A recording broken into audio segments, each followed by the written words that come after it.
Hello, everyone, and welcome to the second expert panel of the Climate Action Challenge. This is number 2 in a series of 4. We have more coming up in end of November and December. Today, we want to start by thanking our sponsors, Hypertherm, Sunrise Labs, Unitil, Worthen, and our media partners, NHPR and NHBR. For making this challenge possible and making it free for all to take. We have 2 excellent speakers today, and they're going to be addressing resilient and energy efficient buildings. I'm going to provide a short bio, and we will drop a link to the extended bio in the chat. Alyssa Murphy is registered architect and principal of Placework, an architecture and planning firm based in Portsmouth. She leads projects that serve communities for municipal, higher education, and nonprofit clients. As the founding editor of Forum, the quarterly magazine of AIA, New Hampshire, Alyssa aspires to educate and engage the public about current issues in design and elevate the conversation around ethics, resiliency, and equity within the profession. VanGombos is the Senior Energy Efficiency Program Coordinator at Unitil. And as in that position, he coordinates the Unitil's Customer Energy Solutions Group. Joe works with Unitil's commercial, industrial, and municipal electric and natural gas customers to identify and implement energy conservation projects. These initiatives reduce operating costs, improve facility and business performance, and contribute to climate goals. And I want to start by handing it to Alyssa first. Okay, we're ready to go. All right, I will go ahead and share my screen. Everybody seeing that? Yes. Yes, okay, great. Well, thank you, and thank you for having me be part of this Climate Action Challenge today. I'm excited to be here and share some of the work that we do and the way that we approach energy efficient and resilient buildings. So let's see if I could get these to advance. There we go. Okay. So a little bit about Placework. We are an architecture firm. We're based in Portsmouth. And as Zena said, we do serve primarily municipal and education and nonprofit clients. These are a few of our projects around New Hampshire. We're also a certified corporation, which we're really proud of as a New Hampshire Businesses for Social Responsibility member. This being a B Corporation is just something that we felt very strongly about pursuing and feel very proud. We're one of only, I believe, 30 architecture firms in the country to be a B Corporation. So that's just something we're excited about. And in the big picture, I want to start really broad today. I think Joe's going to be going into some deep dive energy efficiency and programs here in New Hampshire. But really zooming way out, this is a graphic that we'd like to use to talk about how in building right now, what we do, conventional building, we know has a tremendously negative impact. And for many, the last 20 years, we've been talking about green building, which is really trying to do less damage and be a little bit better so that we could get to some thing that's sustainable. Sustainability is a word that we all know, but really where we need to be is in a restorative and a regenerative mode, which is giving back and actually repairing damage that we've done and being in a place where when we build, we're actually making landscapes, ecologies, et cetera, better than they are currently because we have a lot of repair work to do. That said, in the big picture, what we're mostly building today, we're lucky if we're getting toward the less damaged and towards sustainable, but that's the goal of where we're going. So looking at carbon emissions, we know our the biggest contributors to climate change, carbon emissions. These are the industries and where those emissions are coming from. So when we talk about energy efficiency in buildings, we are looking at this building operations. And I think what Joe's going to get into later is looking at these building operations and how can we be more efficient. But what we've recognized in the construction industry over the last few years is really that's just a piece of the puzzle. From the beginning of extraction of materials through transportation of materials and the construction process itself and manufacturing, there's a lot of carbon emissions that really fall in this industry category, but they are related to the building industry. And so we, as designers and then builders and owners, need to be responsible for addressing those emissions as well. So this is just a little bit of a breakdown in how we categorize these emissions. The upfront emissions is something that we use to describe the things, how they're extracted, transported, manufactured, get to the site, and then whole life carbon really looks at how are they manufactured, how are they used, and what happens to materials at the end of their life, which is also very important as we move toward a circular economy where we look to not just dispose of materials, but reuse them and create a virtuous cycle of reuse. We are not there yet, but we're getting there, and that's a really key piece of resilience. How are we, like you're thrifty at home, how are you thrifty with your materials on a larger scale and build for a building that's going to be there for 50 years, but what's going to happen to it after that, and how will it contribute to the next 50 years beyond? So why this is important to think about that upfront carbon now is because this is a sort of complicated table, but what it's trying to say is here we are in the early 2020s, operational carbon, which is the energy used to heat your home, the electricity, et cetera. We're using a little bit of that, and over time, that has a huge impact. So energy efficiency is really important. But the embodied carbon, the carbon that is trapped in all of our building materials right now, what we've admitted to produce them is the same from day one. And so early in the process, so between now and 2030, the impact of embodied carbon is actually higher than the operational carbon, even though over time they both have a tremendous impact. So it's just sort of a mind shift in how we're thinking about how we build. So not just efficiency, which is really important, but also looking at all the materials and what are their impacts as well. So,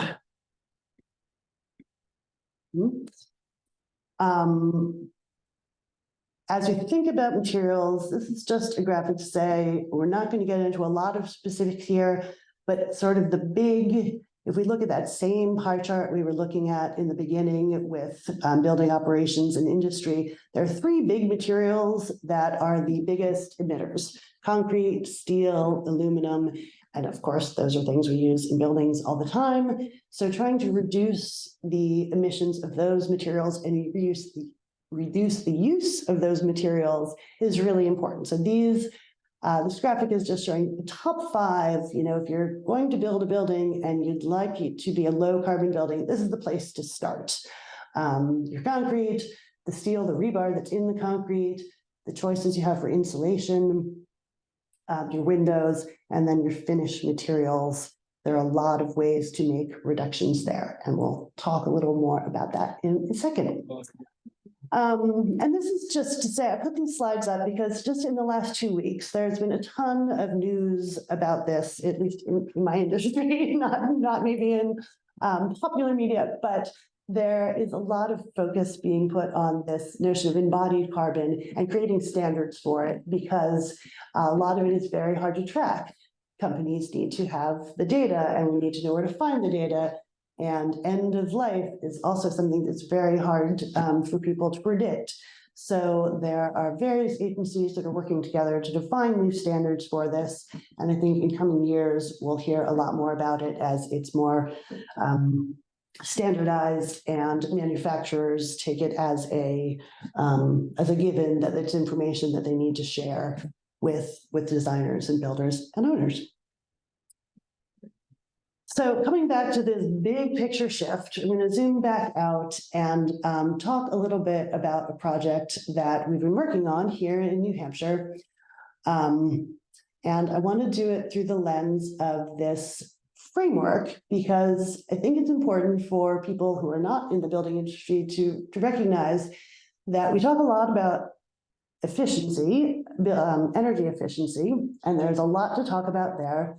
But this is a framework created by the American Institute of Architects for architects to use when looking at design holistically. So we look at, there are these 10 different categories. You'll see that energy is one of them, but it's just one of them. There are many other ways that we need to think about how we're using our resources in terms of how our designs are affecting the community, how they're affecting the surrounding site ecology, the use of water, etc. So I'm not going to go into all the details here, but it's just to say that energy efficiency is important, but so are many, many other things as we approach a design process. So the project that we're going to look at today is something we've been working on with the City of Lebanon. It's a conceptual design so far, and we'll show you where we've gotten to in terms of creating the concept that will hopefully go into construction or into further design over the course of 2024, construction over 2025. But it is an early learning center. And the goal that the City of Lebanon had was to create a high-quality center for early learning that supports their workforce in the area, but it also supports the education of a workforce to staff the childcare center. Because as many of you might be aware, second only to housing, childcare is a real crisis in New Hampshire right now in terms of access to spaces. There just aren't enough spaces, and the number one reason there aren't enough spaces is there aren't enough people working in the industry to staff them. So it's a cycle. And the city, recognizing this cycle, decided we're going to make an investment in building a center, and we're going to partner.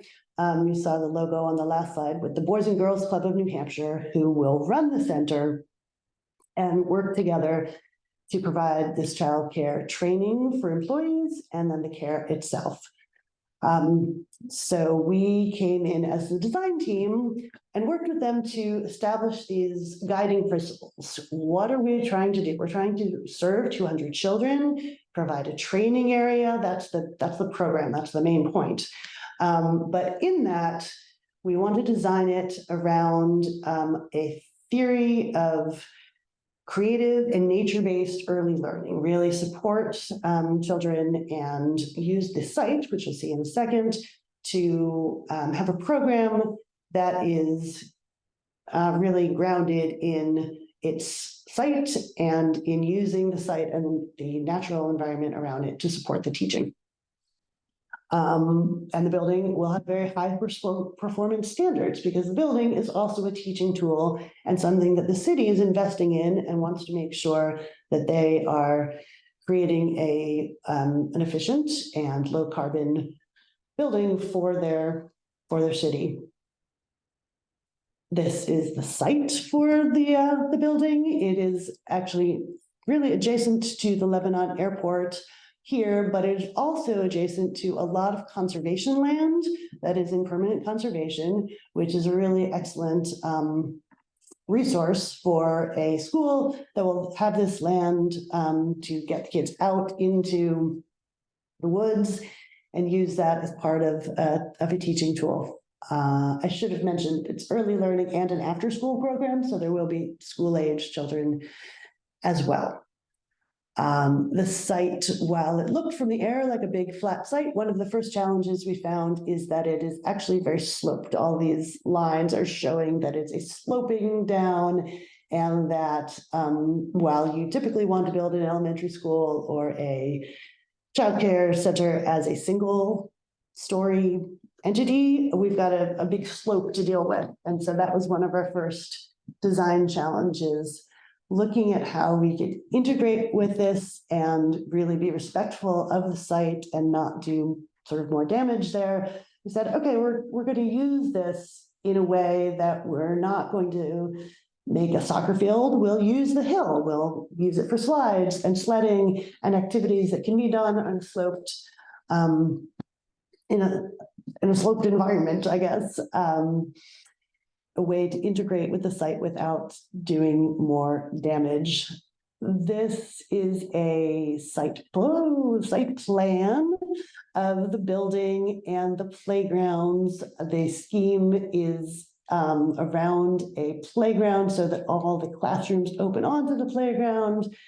One of the other sort of resilience and site disturbance mitigation strategies we used, as you saw in the photo, that there was a cul-de-sac here of paved area. We knew that we would need parking, but we decided to locate that parking area on an already disturbed portion of the site so that we could, again, minimize disturbance of the site and maximize use of what is a grassy area now for the building and the play areas.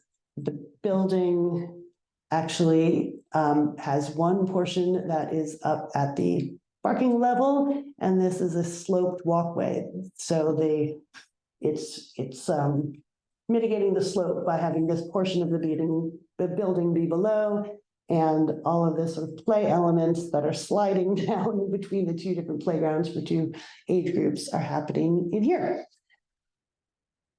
Some of the things, these are not pictures of the building, these are inspirations, but some of the things that were really important to us as we designed the building. One, renewable energy. It will have solar panels either on the roof or on the ground, not sure yet, but 100% of its power will come from the site because there's plenty of room.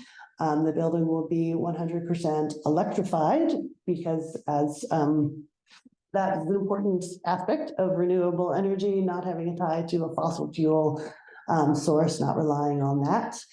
Daylighting is another really important, both energy efficiency and human experience aspects. Having light monitors that you'll see to bring daylight into the classrooms to reduce the use of lighting, but also just because sunlight feels good. Sunlight is really important to kids and adults alike.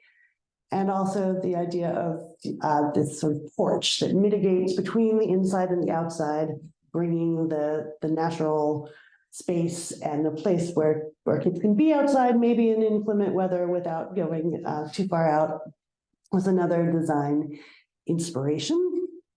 So this is a rendering of our final concept design. This is the front of the building, you see from the parking area. On the end is the training center where the Boys and Girls Club will have bring in teachers and go through training. They'll have the opportunity to work in the school and do the hours that they need to do there. And the classrooms over on the other side. These are the light monitors letting in daylight. Just another view from the playground to see how the classrooms spill out into a play area in the back. And so I will not go through all of these specifically, but just to stress that our most important design goals were a high efficiency envelope. So that is a crucial first step with any building, whether it's a new building or whether you're retrofitting an existing building, making sure the envelope is as tight in terms of air sealing and insulation as possible. That's a high priority. As I mentioned, the electrification and on-site renewable energy is the next aspect to really bring it down to when we say net zero energy.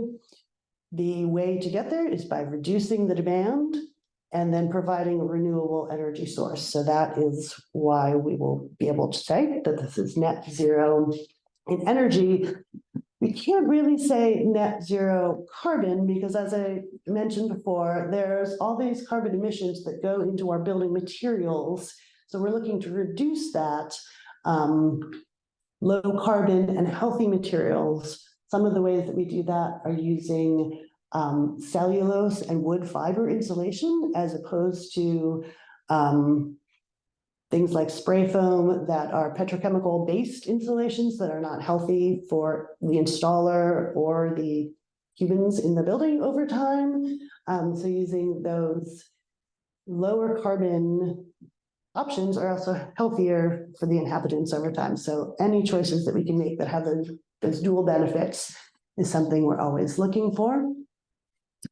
And then also beyond the energy site, managing all of our stormwater on site, making sure we're minimizing waste both during construction and having on-site composting of waste. And then focusing also on the building as a teacher. What can we do in terms of signage and explaining to the community how this particular building works that supports kids understanding how their building works and how they can make choices that will support their learning. And parents, other community members who are coming to this public resource understand how this is a building that takes all of these aspects into consideration. So that is it for that case study. And I will stop my share and turn it over to Joe. Alyssa, you had one question. Do you have any information about long-term cost comparison for conventional versus sustainable regenerative building practices? Yeah, that is a great question and always a challenge. I guess in short, there are many studies. I don't have sort of it's a complicated question, I guess. There are many things that we could do, many choices where you can make a better choice for the same cost, especially with low carbon materials like insulation. Spray foam insulation is actually pretty costly. And if you make the choice for wood fiber, they might be equal. And so it's not, I think the assumption is that doing better always costs more, and that's not necessarily the case. But it can sometimes cost more, or it can cost more upfront, like if you're installing, if you're doing an electric building with solar panels, you're paying more upfront for that. But then, or geothermal wells, for instance, that's definitely more of an upfront cost, but it's not more of a long-term cost. So I think I wish that there were a simple way to show a cost comparison, and definitely if you're comparing first cost versus cost over the next 20 years, that's why it's hard, I think, for a lot of developers or people who are building to turn something over and sell it quickly. They don't necessarily care about the long-term cost, whereas this is a building built by a city who really does care about what it means to them over the long haul. And yeah, that's a long answer to say, not really. Do you have examples of the communication plan to end users of the facility? Communications plan for the end users of the facility? So I'm assuming Mike, you can unmute, but I'm assuming you meant the placards or the display of information that you mentioned at the end of how the certain elements of it are. Yeah, I thought that was really exciting. The piece where you mentioned, making the kids aware of what went into the building that they were in. So one of the things that's kind of interesting for us here at Lonza is we're doing a lot of the stuff that you describe on a fairly new project that we're doing, LEED certification and all that. And one of the things that we've probably been remiss in is communicating to the larger employee base here at Lonza Portsmouth exactly what we're doing around sustainability. Yeah. And we know it's a gap, but I was just curious what that communication looks like. Yeah, I mean, it can look like a lot of things, and I can, follow up with some examples that other folks have done. We haven't designed that yet for this because we're just not far enough along in the process. But it can be as simple as, there are complicated ways to, if you're giving real-time information on a dashboard of what your solar panels are producing, like that's a really high-tech way, or it can be as low-tech as just a sign saying, hey, behind this wall is this type of insulation, or is, just signs that in bathrooms saying, did you know that this is a low-flow fixture? This fixture uses this much water compared to a normal. So they're really low-tech, and then there are sort of high-tech monitoring ways to do it as well. But I think any way is a great communication tool. And when it's in terms of your employees, they can be proud of that their company is doing this. And also, if they're not aware, it's just, a great way to make your people aware. Yeah, those are good examples. Thanks. Mm-hmm. And Joe, you can take it over now. All right, thank you. Alyssa, that was awesome. Really, really good presentation. Yeah, I enjoyed that. If I forget to mention that topic we were just speaking about, labeling investments in efficiency and investments in the well-being of the facility, it's a component of my last slide that I have. So Mike, bring it up if I get caught up in giving my presentation and forget to talk about it, but I've made a note. So I'm going to jump in. Hold on. Cool.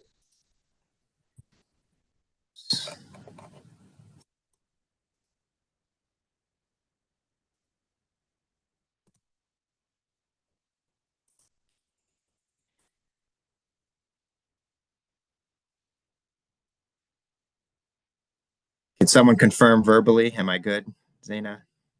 Yes, we see it. Thank you. So, hey everyone, thanks a lot for joining today. I'm excited to be here. My name is Joe VanGombos. I'm on the Unitil Energy Efficiency team and going to run through my presentation, which I've labeled Energy Efficiency as a Resilience Resource.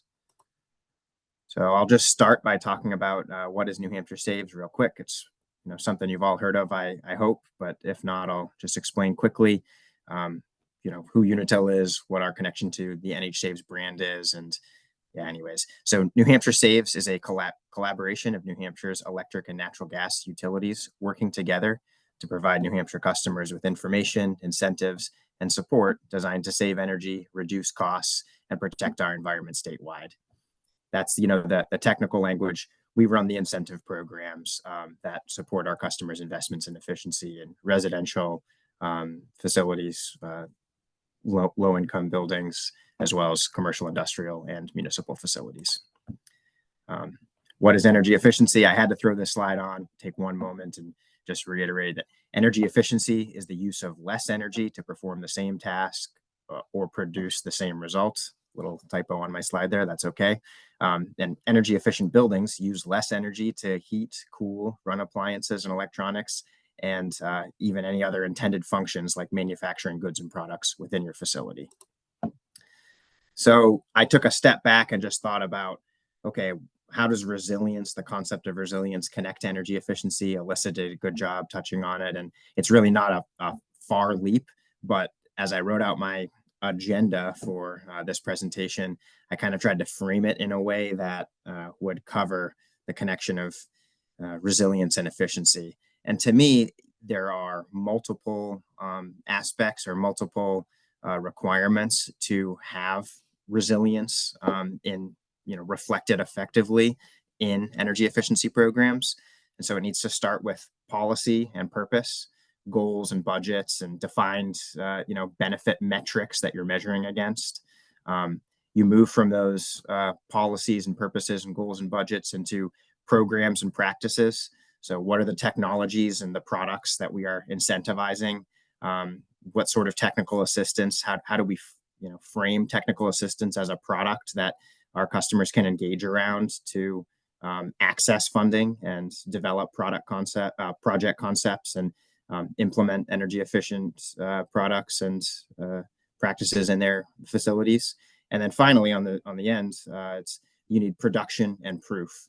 So verification that projects have happened, that the energy savings are real. You develop case studies and tell the story, and you use all of that to all that verification and case studies and evaluation of programs to evolve them over time. That is, from my perspective, the connection of resilience and energy efficiency. So New Hampshire has a specific policy on energy efficiency, RSA 374F, and there's some additional components, but it creates the systems benefits charge. This is the funding mechanism for our programs, and the systems benefits charge is a small surcharge on everyone's electric bills, and there's a similar, slightly different named, but a similar surcharge on natural gas bills. That pools all of the funding that the utilities use to provide the New Hampshire Saves programs, to provide the incentive funds to motivate and incentivize investments in efficiency in coordination with our customers. So New Hampshire ratepayers pay into the programs, benefit from the programs, and can participate directly in the programs. The utilities just filed our 2024 to 2026 program plan. It's a proposed plan. We filed it with the New Hampshire Public Utilities Commission this past summer. And I'm just going to outline, what we can all look forward to having as goals and available funds in the coming 3 years. So we have, pretty robust electric targets, and 300,000 annual megawatt hours are to be reduced off of electric loads through implementation of these programs. Massive lifetime electric savings, which is taking the first year of any project savings and multiplying it by the applicable measure life, depending on the mix of measures. I'll get into that a little bit more as we go. Very exciting as well. We have a 3-year statewide electric program budget of $214 million. So that's the investment that the utilities will be making in customer facilities in coordination with our workforce partners, groups like hope to engage with Alyssa and her team, and qualify and get some of this money into good projects. On the gas side, we'll be targeting almost 500,000 annual MMBTUs of natural gas conserved, removed from the system annually over the next annual MMBTUs conserved over the next 3 years. We'll do that by investing $39 million of program funds and technical assistance and incentives. And then, like I mentioned, just need to note, this plan is currently filed in review with the PUC. The values here could shift a little bit. They should be close, and 2 or 3 week time frame, we should be hearing back from the commission and hopefully getting approval to continue these programs and continue supporting investments in efficiency and resilience in New Hampshire. So there's a purpose to all of the policies and frameworks associated with energy efficiency. And essentially that purpose is to achieve benefits. Different regulatory jurisdictions, so different states that have laws that enable these programs to exist, define what sort of benefits can go into the regulated benefit cost modeling that occurs, that utilities plan programs around and are measured against in achieving the policy goals of the initiatives, regardless of what exists in statute to claim and not claim. There are real benefits that are benefits that are realized, and that's all of these here. In New Hampshire specifically, our statutes are really focused with a pretty sharp aim at utility system impacts and energy impacts. So while we can quantify emissions reductions, New Hampshire has no law targeting emissions reductions. They're not really quantified as part of our regulatory benefit cost modeling. While we can talk about productivity improvements and health and safety impacts of these types of efficiency projects, and I'll talk a little bit more about how that happens later, we don't really count the value of those in our New Hampshire programs. In other jurisdictions, we do. It's exciting. There's pros and cons to the amount of benefits and amount of complexity that goes into the regulated programs. But real quickly, just want to lay out investments in energy efficiency. You get a lot more, you lower demand on the electric grid and the natural gas system. You elongate the life of existing utility assets.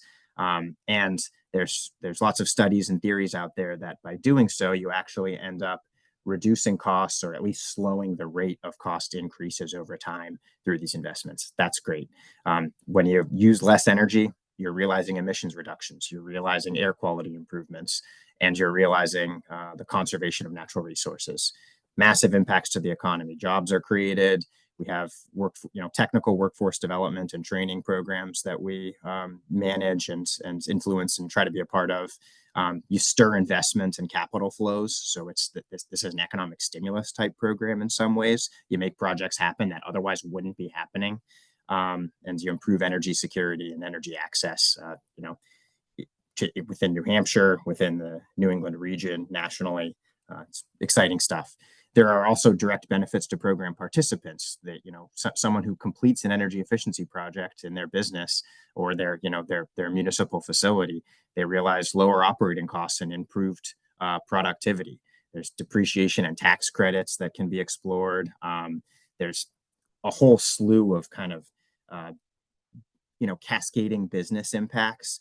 You can have reduced spoilage, reduced administrative costs. You've modernized your facility and invested and hopefully optimized some of how your workflow is happening. You can realize increased revenue.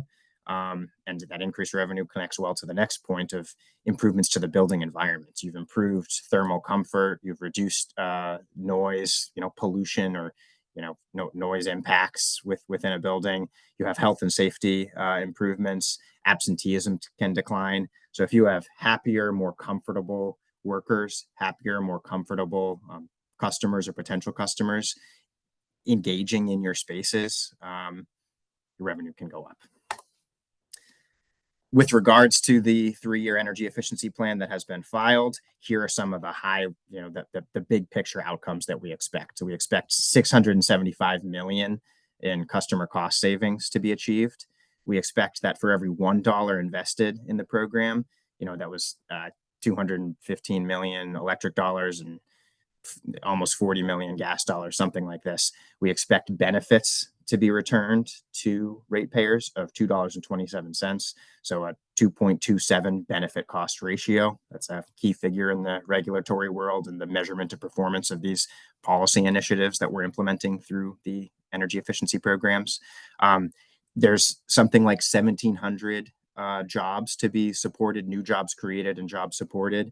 It's 3.6 million work hours to be commissioned over the next 3 years in developing and implementing efficiency projects using these budgets. And we do have a calculation of approximately 2 million tons of greenhouse gas emissions being reduced in the granted state. While that is not technically a part of our benefit cost programs, it's absolutely an essential part of the conversation of what we're achieving with these programs. The New Hampshire Energy Strategy, which is a 10-year document, last one came out a couple of years ago, makes allusions to the importance of pursuing greenhouse gas emissions reductions broadly in the New Hampshire economy. So anyways, exciting stuff.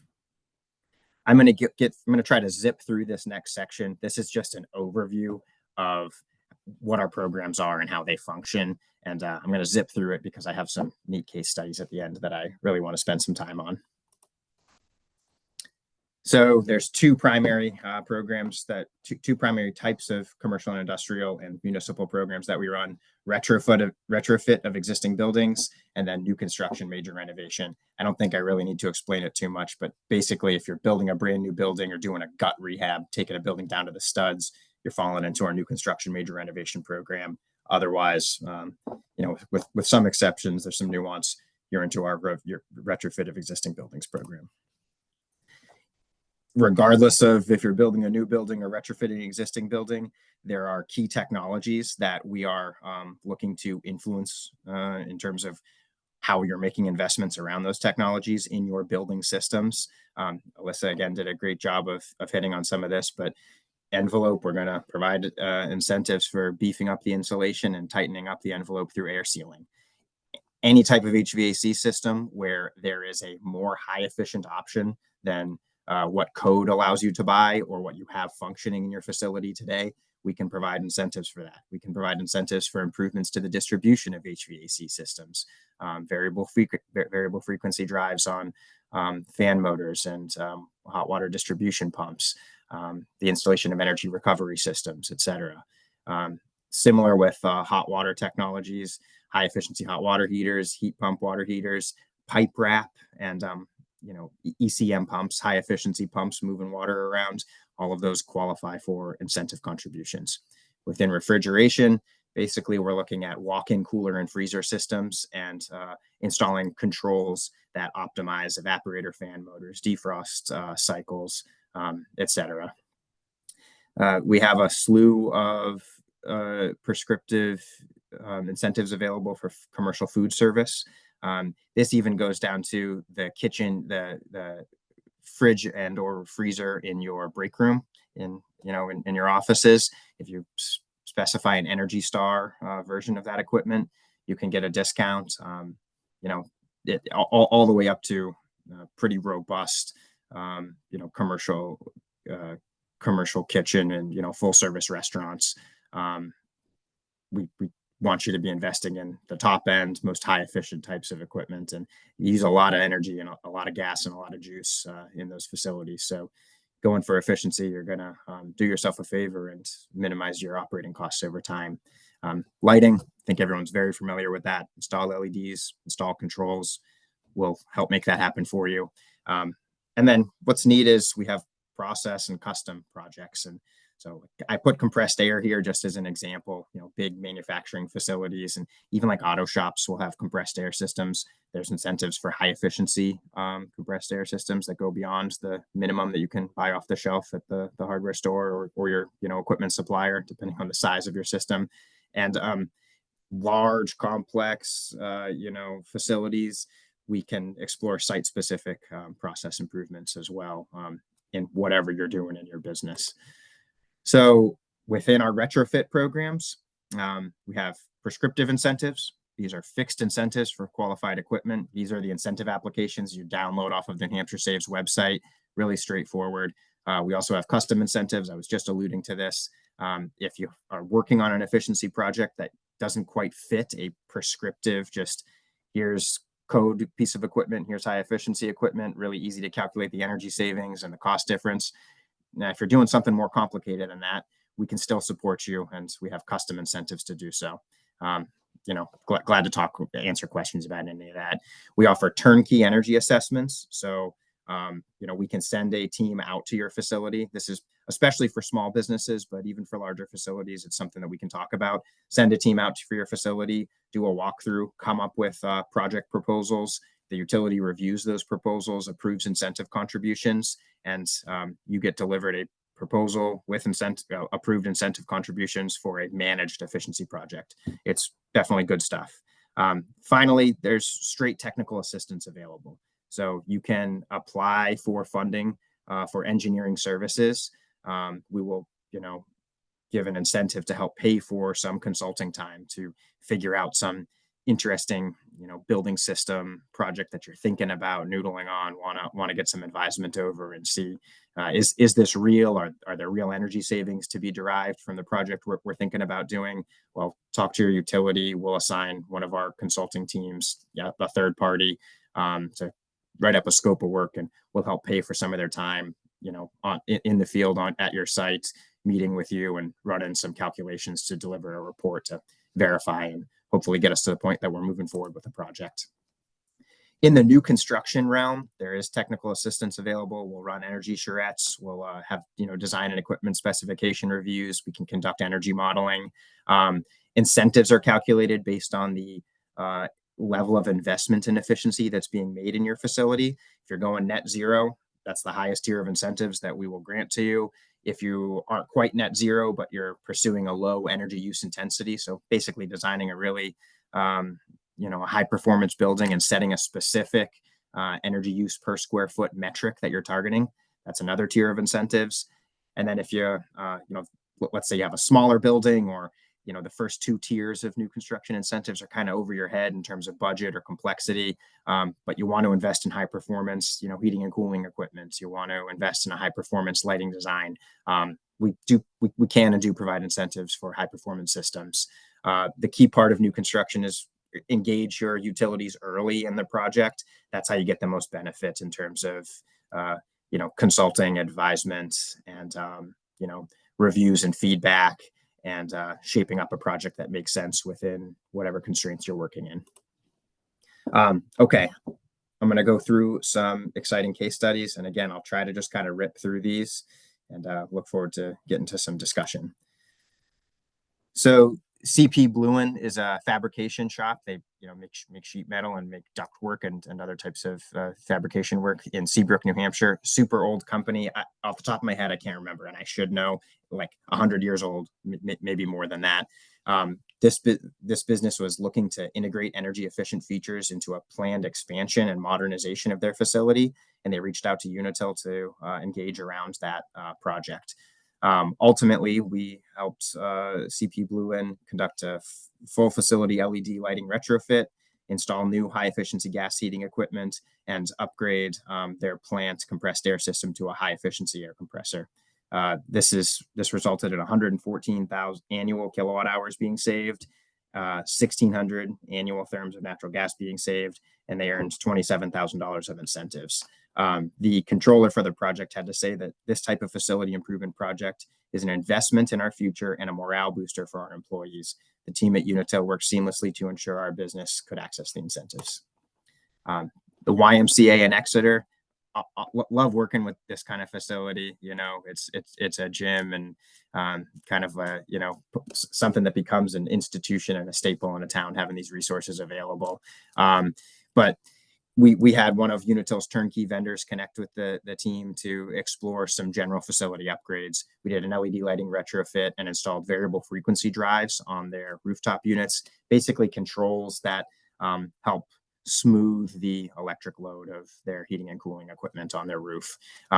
This project conserved 170,000 kilowatt hours of electricity annually and netted a $72,000 incentive.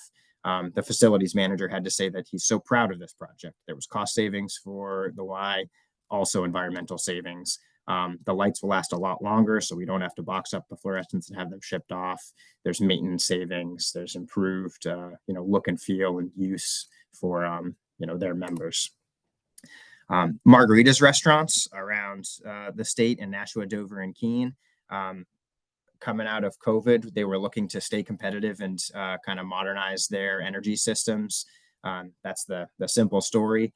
They did some comprehensive LED lighting retrofits, as well as building management system upgrades, which included kitchen hood controls, refrigeration system controls, and HVAC controls throughout these three facilities, Nashua, Dover, and Keene. Throughout the three buildings, 219,000 kilowatt hours of energy annually conserved, 8,700 therms of natural gas conserved, huge impacts from the kitchen hood controls across the three restaurants, and $175,000 of incentives contributed. Their VP of Finance was pumped about this project. It made a big difference to them. And I'm really excited to get to this last case, this last point. This relates to what we were talking about of labeling throughout a building. Unitil just opened 2 years ago, I think, that this project was completed, but our Seacoast Electric Operations Center, this is a brand new building that Unitil has located in Exeter.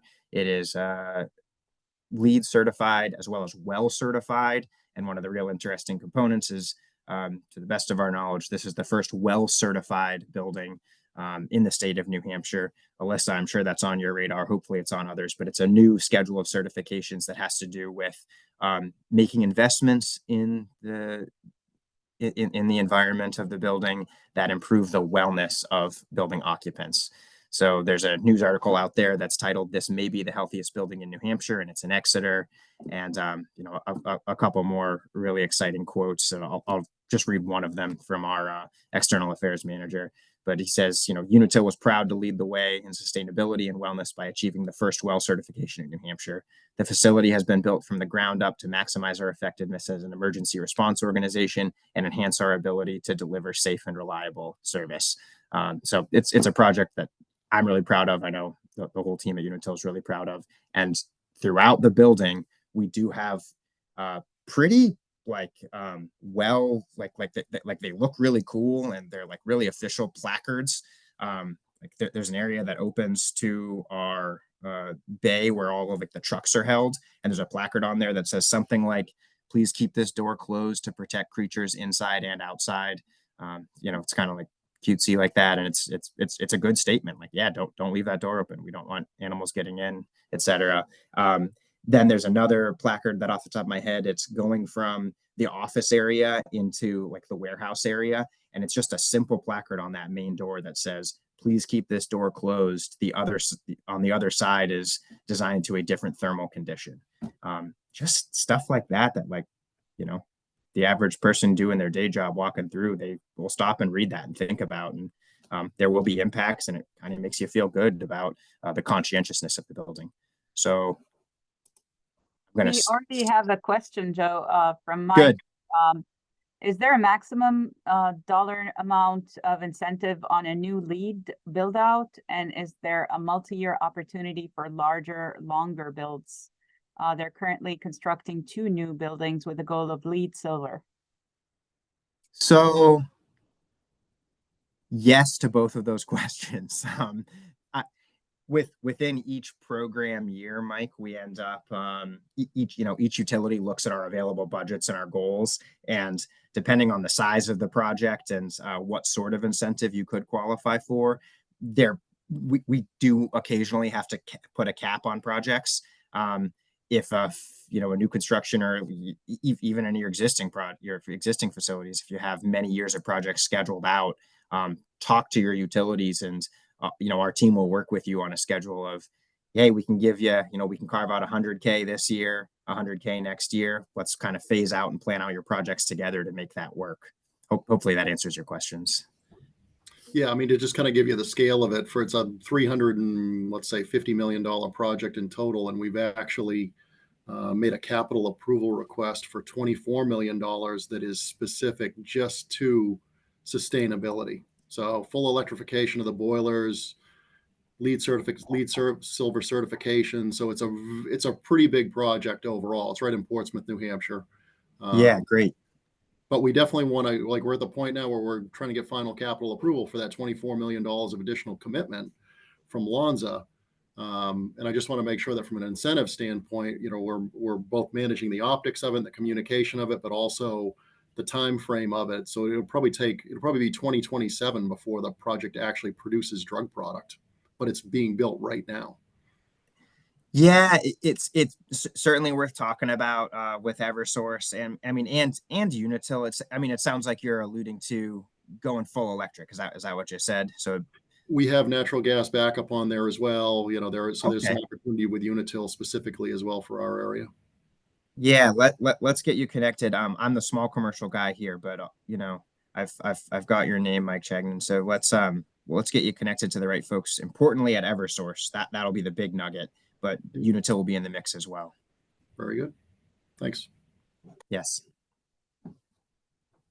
Any other questions? You are welcome to unmute and ask your questions directly. I was asked if this was going to be recorded. It is going to be recorded, and I appreciate the SBDCs sharing it out to their clients. And you will get the recording in future emails through the Climate Challenge, or if you signed up differently, you'll get it directly through that as well. Are nonprofits included in these programs and incentives? So. Yes, absolutely. What we look for is, do you have an active electric or natural gas commercial rate? If so, you are eligible to participate in the commercial New Hampshire Saves programs.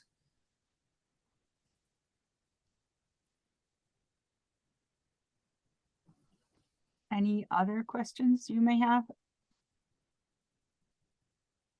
I want to give people the opportunity. If not, I want to bring your attention. I have a question. I'm sorry. I'm trying to find the right button. Can Joe, I was going to ask for Joe's contact information. Yes. I can, you want to put your email, Joe? Yes. Yeah, absolutely. Thank you. And that's Andrea O'Brien. I guess I had a question.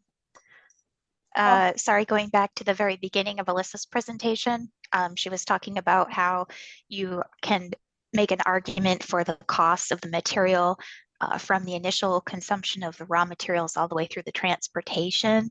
And I guess curious like how to build that case, because I think a lot of times we get pushback saying it's cheaper to go one way or another, but we're not really looking at the entire picture. We're only looking at our piece of the picture. So I don't know if there's any tips or tricks for that. Yeah, I mean, there are a lot of tools that are available now so to get into the, I guess, are you talking specifically about materials, building materials of all sorts?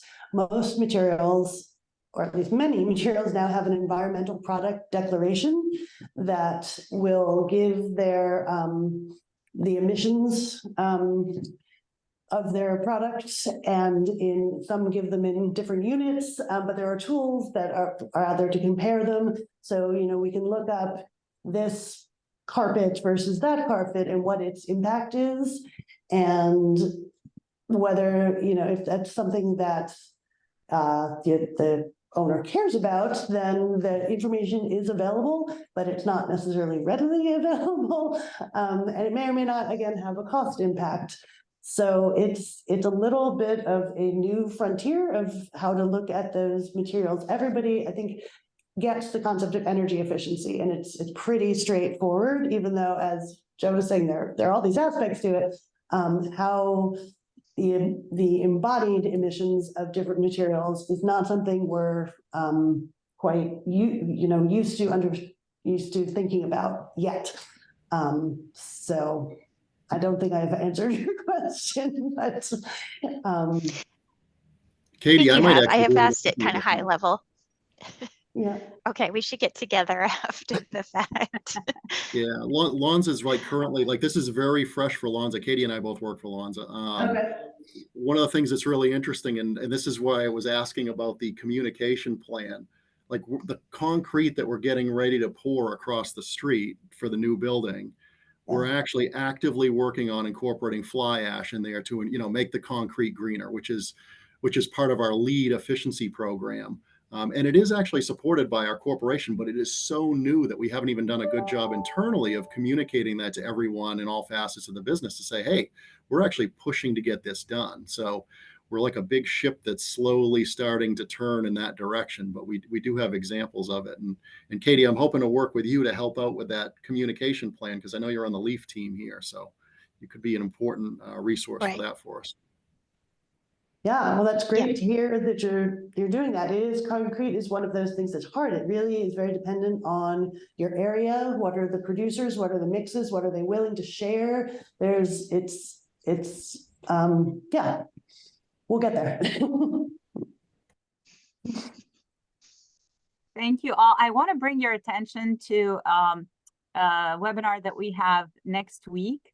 And it's not part of the Climate Action Challenge, but it is related to buildings. We have a webinar about a collaborative model for affordable housing next week with Clay Adams, the CEO of Mascoma Bank, the Vice President of Lending at Evernorth, and the Director of Public and Government Affairs at Hanover Co-op Food Stores. And what they did was 8 major employers came together to create this Upper Valley Loan Fund, and they will be talking to you directly, and you can ask questions about how they approached it, how they overcame challenges, and you can get insider info right away. So we will put the chat link in the chat for registration.